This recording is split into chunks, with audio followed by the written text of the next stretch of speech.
को मेरा नमस्कार है। आज मैं बृहस्पति भगवान की पावन व्रत कथा सुनाने जा रही हूँ। तो आइए हम सभी बृहस्पति भगवान का हाथ जोड़कर उनकी कथा सुनते हैं।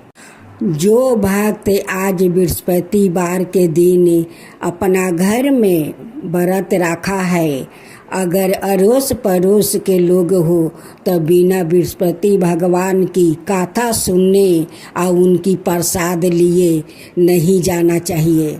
बृहस्पति भगवान का ऐसा प्रसाद है, जो लोग प्रसाद ग्रहण कर लेते हैं उनकी भाग बदल जाते हैं, वो धनवान बन जाता है। और जो बृहस्पति भगवान का प्रसाद को अनादर करता है उनकी तो सब कुछ लूट जाता है।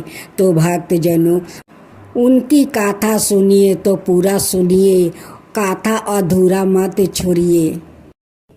बृहस्पति देव की जय हो, बृहस्पति देव की जय हो। प्राचीन समय की बात है, एक नगर में एक बड़ा व्यापारी रहता है। वो जहाजों में माल लाद कर दूसरे शहरों में भेजा करता है। वो जिस प्रकार अधिक धन कमाता है उसी प्रकार जी खोलकर दान भी करता है, परंतु उसकी पत्नी अत्यंत कंजूस है।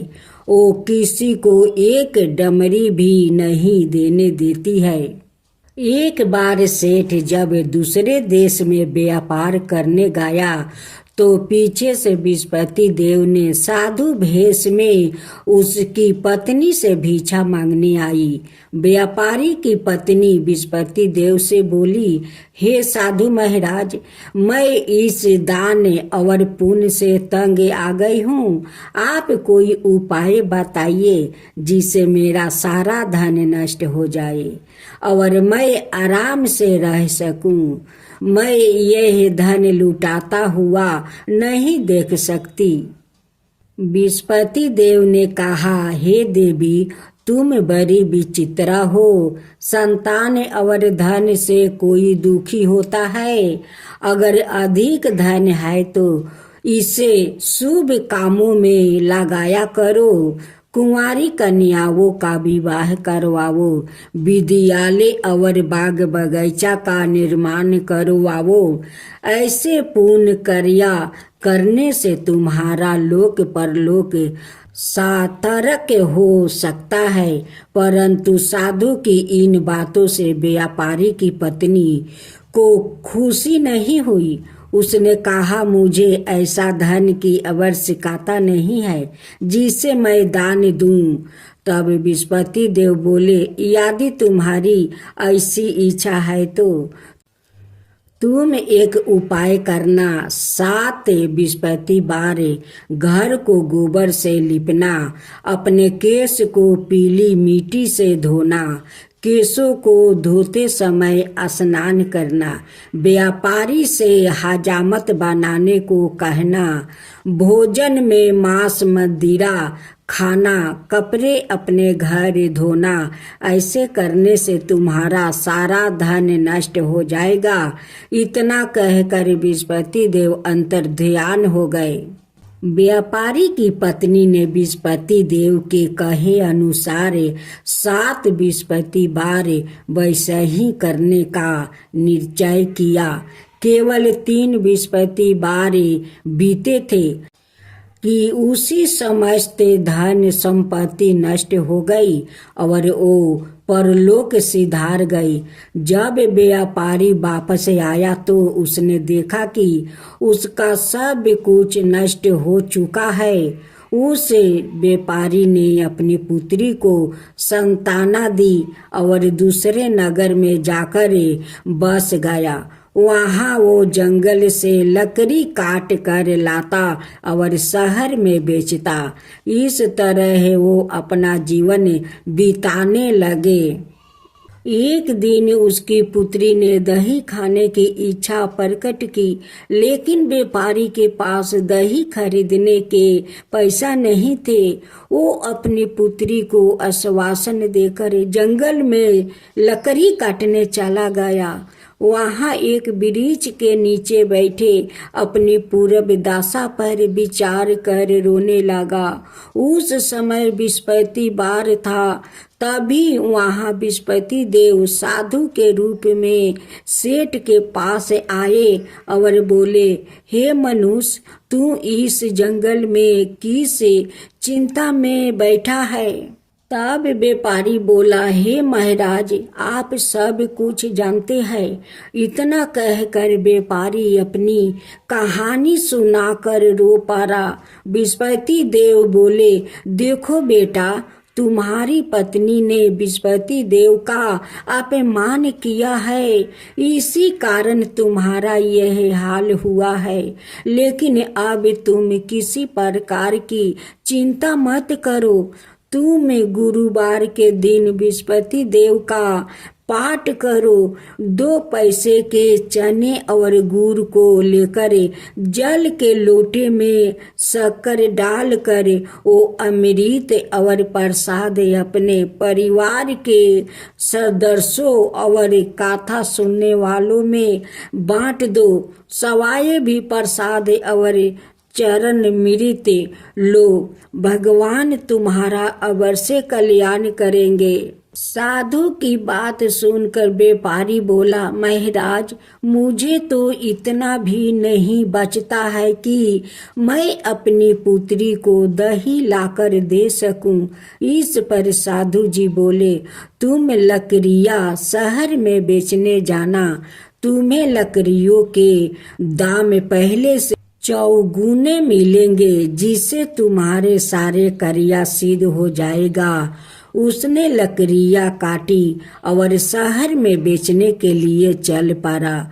उसकी लकड़ियां अच्छे दाम में बिक गई, जिसे उसने अपनी पुत्री के लिए दही लिया और गुरुवार की कथा हेतु चना गुड़ लेकर कथा की और प्रसाद बांट कर सवाए भी खाया। उसी दिन से उसकी सभी कठिनाइयां दूर होने लगी। परंतु अगले बृहस्पतिवार को वो कथा करना भूल गया।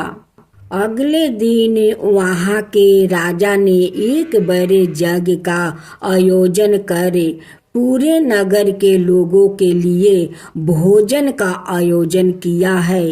राजा की आज्ञा अनुसार पूरा नगर राजा के महल में भोजन करने गया, लेकिन व्यापारी वो उसकी पुत्री तनिक विलंब से पहुँचे। अंत उन्हों दोनों को राजा ने महल में ले जाकर भोजन करवाया। जब वो दोनों लौट कर आए तभी रानी ने देखा कि उसकी खूंटी पर टांगा हार गायब है। रानी को व्यापारी और उसकी पुत्री पर संदेह हुआ कि उसका हार उन दोनों ने ही चुराया है। राजा की आज्ञा से उन दोनों को कारावास की कोठरी में कैद कर दिया गया। कैद में पड़ कर दोनों अत्यंत दुखी हुए। वहां उन्होंने बृहस्पति देवता का स्मरण किया। बृहस्पति देव ने प्रकट होकर व्यापारी को उसकी भूल का अभ्यास करवाया और उन्हें सलाह दी कि गुरुवार के दिन कैद खाने के दरवाजे पर तुम्हें 2 पैसा मिलेंगे। उनसे तुम चने और मुनका मंगवाकर विधि पूर्वक बृहस्पति देवता का पूजन करना। तुम्हारे सब दुख दूर हो जाएंगे। बृहस्पतिवार को कैद खाने के दरवाजे पर उन्हें 2 पैसे मिले। बाहर सड़क पर एक स्त्री जा रही थी। व्यापारी ने उसे बुलाकर गुड़ और चने लाने को कहा। इस पर वो स्त्री बोली, मैं अपनी बहू के लिए गहने लेने जा रही हूँ, मेरे पास समय नहीं है। इतना कहकर वो चली गई। थोड़ी देर बाद वहां से एक और स्त्री निकली। व्यापारी ने उसे बुलाकर कहा कि हे बहन, मुझे बृहस्पतिवार की कथा करानी है, तुम मुझे 2 पैसे का गुड़ चना ला दो। बृहस्पति देव का नाम सुनकर वो स्त्री बोली, भाई, मैं तुम्हें अभी गुड़ चना लाकर देती हूँ। मेरा एकलौता पुत्र मर गया है। मैं उनके लिए कफन लेने जा रही थी, लेकिन मैं पहले तुम्हारा काम करूंगी, उसके बाद अपने पुत्र के लिए कफन लाऊंगी। वो स्त्री बाजार से व्यापारी के लिए गुड़ चना ले आई और सवाए भी बृहस्पति देव की कथा सुनी। कथा के समाप्त होने पर वो स्त्री कफन लेकर अपने घर गई। घर पर लोग उसके पुत्र की लाश को राम नाम सत्य है कहते हुए शमशान ले जाने की तैयारी कर रहे थे। स्त्री बोली, मुझे अपने बेटे का मुख देख लेने दो। अपने पुत्र का मुख देखकर उस स्त्री ने उसके मुंह में प्रसाद और चरणामृत डाल दिया। प्रसाद और चरणामृत के प्रभाव से वो पुनर्जीवित हो गया। पहली स्त्री जिसने बृहस्पति देव का निरादर किया था, वो जब अपने पुत्र के विवाह हेतु पुत्र वधू के लिए गहने लेकर लौटी और जैसे ही उसका पुत्र घोड़ी पर बैठकर निकला, वैसे ही घोड़ी ने ऐसी उछाल मारी कि वो घोड़ी से गिरकर मर गया। यह देख स्त्री रो रो कर बृहस्पति देव से क्षमा याचना करने लगी। उस स्त्री की मिनती से बृहस्पति देव साधु भेष में वहां पहुंचकर कहने लगे, देवी, तुम्हें अधिक विलाप करने की आवश्यकता नहीं है। यह बृहस्पति देव का अनादर करने का कारण हुआ है। तुम वापस जाकर मेरे भक्त से क्षमा मांगकर कथा सुनो, तब ही तुम्हारी मनोकामना पूरी होगी। जेल में जाकर उस स्त्री ने व्यापारी से माफी मांगी और कथा सुनी। कथा के उपरांत वो प्रसाद और चरणामृत लेकर अपने घर वापस गई। घर आकर उसने चरणामृत अपने मृत्यु पुत्र के मुख में डाली। चरणामृत के प्रभाव से उसका पुत्र भी जीवित हो उठा। उसी रात बृहस्पति देव राजा के सपने में आया और बोले, हे राजन, तुम जिस व्यापारी और उसके पुत्री को जेल में कैद कर रखा है, वो बिल्कुल निर्दोष है।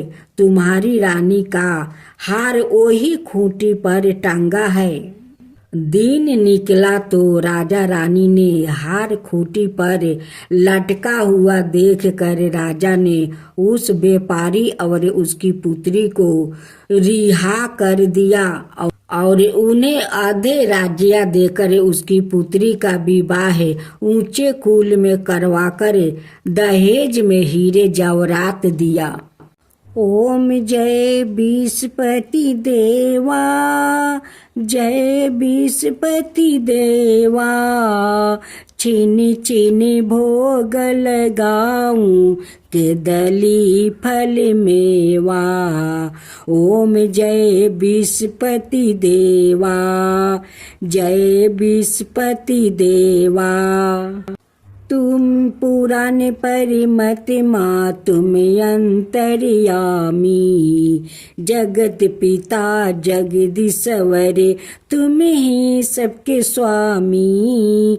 ओम जय बृहस्पति देवा, जय बृहस्पति देवा।